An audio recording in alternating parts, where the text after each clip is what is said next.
இப்போ வெப்பல் சோலார்னு ஒரு அது என்னோட ஃபேவரட் ஸ்டாக்னு நான் சொல்லுவேன் ஆக்சுவலாக. அண்ட் இது பார்த்தீங்கன்னா அவங்க சோலார் செல்ஸ்லாம் அவங்க ப்ரொடியூஸ் பண்ணுறாங்க. சோலார் இதெல்லாம் பண்ணிட்டு இருந்தாங்க.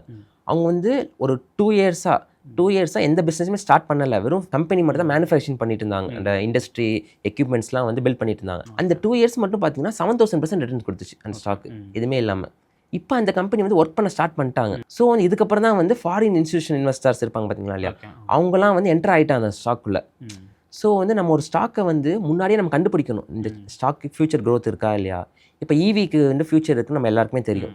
இப்போ கொஞ்சம் கொஞ்சமாக ஈவி இது பண்ணிட்டு இருக்காங்க. ஸோ அப்படி எத்தனால் இப்போ கொண்டு வந்திருக்காங்க. 100% எத்தனால் வந்து பண்ணிட்டாங்க. இன்டெரக்டாக பெனிஃபிட் ஆகும்னு பார்த்தீங்கன்னா sugar industry.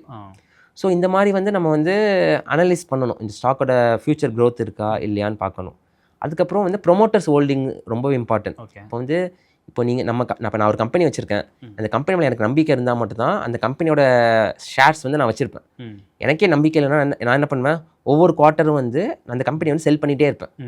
So company promoter holding வந்து ரொம்பவே இம்பார்ட்டன்ட்.